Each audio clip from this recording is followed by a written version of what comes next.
Frederick William Benteen was a military officer during the American Civil War and then during the Indian Campaigns and Great Sioux War against the Lakota and Northern Cheyenne. Benteen is best known for being in command of a battalion of the 7th U.S. Cavalry at the Battle of the Little Bighorn in late June 1876. While scouting the area, Captain Benteen received an urgent note from his superior officer George Armstrong Custer ordering him to bring up the ammunition packs and join him in Custer's surprise attack on a large Native American encampment. Benteen's failure to promptly comply with Custer's orders is one of the most controversial aspects of the famed battle. The fight resulted in the death of Custer and the complete annihilation of the 5 companies of cavalrymen which comprised Custer's detachment. Benteen subsequently served in the U.S. Cavalry another 12 years, being both honored by promotion and disgraced with a conviction for drunkenness by a military tribunal. He retired for health reasons in 1888, and lived a further decade until his death by natural causes at age 63.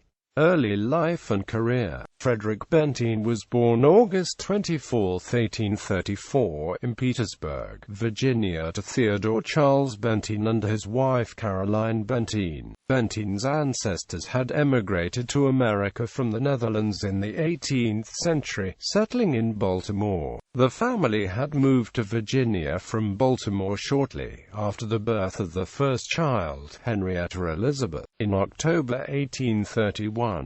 Frederick Benteen was educated at the Petersburg Classical Institute, where he was first trained in military drill. His family moved to St. Louis, Missouri in 1849.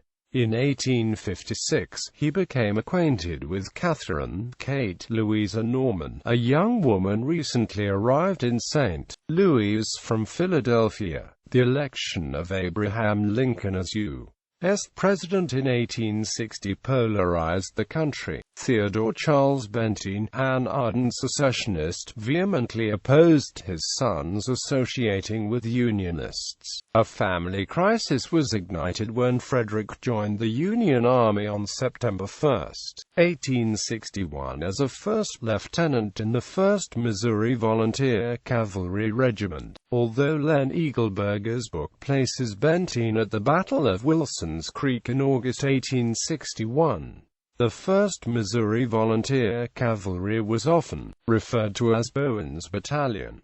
It was later redesignated the 9th and then merged into the 10th Missouri Cavalry. Frederick married Catherine Norman on January 7, 1862 at St. George's Church in St. Louis.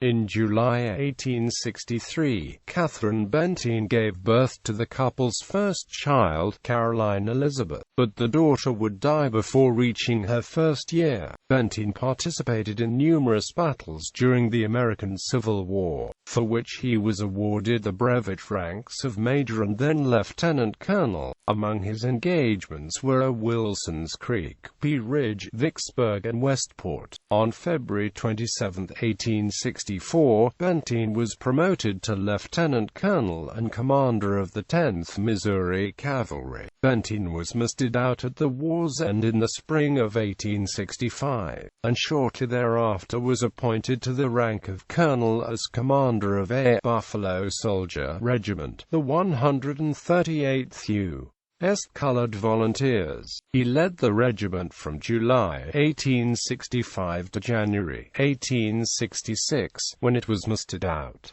Later that year, he was appointed a captain in the 7th U.S. Cavalry. Meanwhile, the Senate finally approved awards of brevets to distinguished veterans of the Civil War. Benteen received brevets of Major for the Battle of Mine Creek and Lieutenant Colonel for the Battle of Columbus.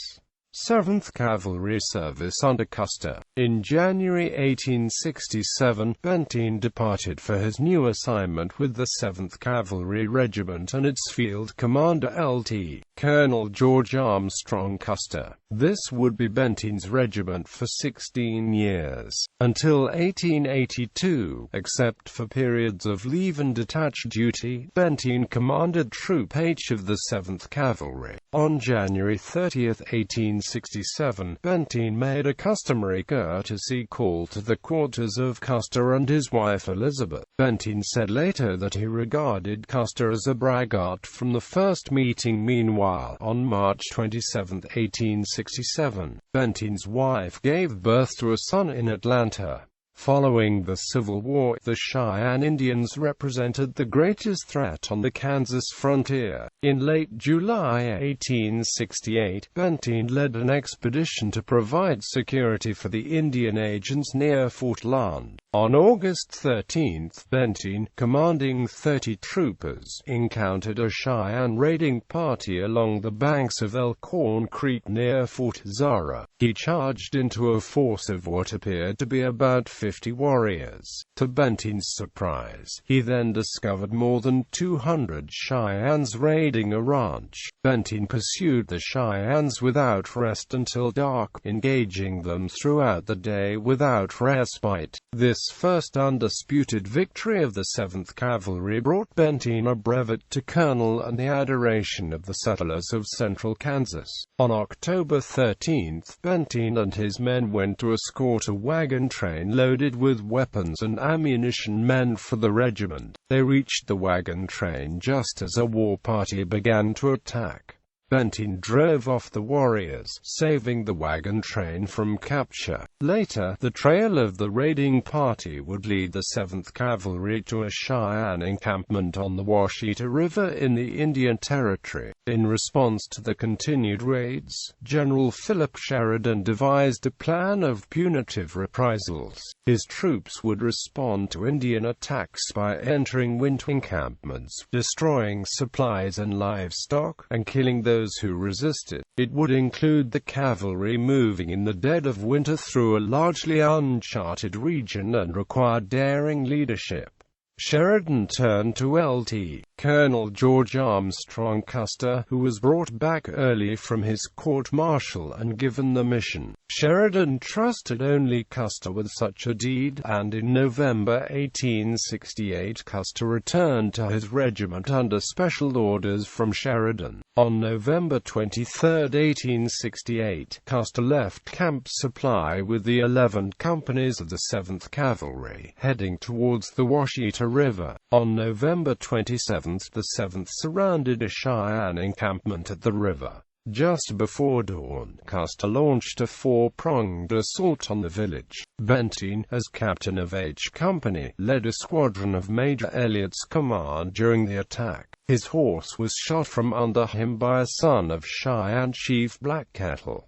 The boy was about 14 years old and was armed only with a revolver. Benteen called out that the boy's life would be spared if he dropped his weapon.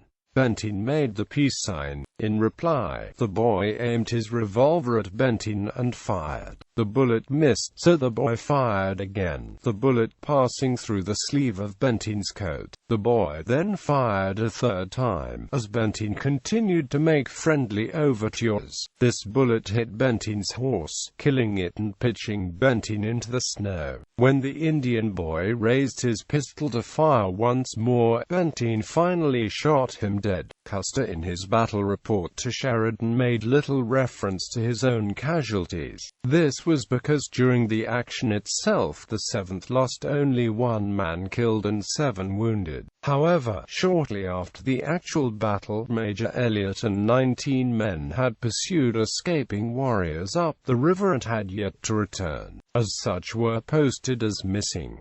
It later emerged that Elliott had been surrounded and wiped out by the Cheyenne, along with all his men. Benteen decided that Custer had abandoned Elliott and wrote to a friend criticizing Custer over this.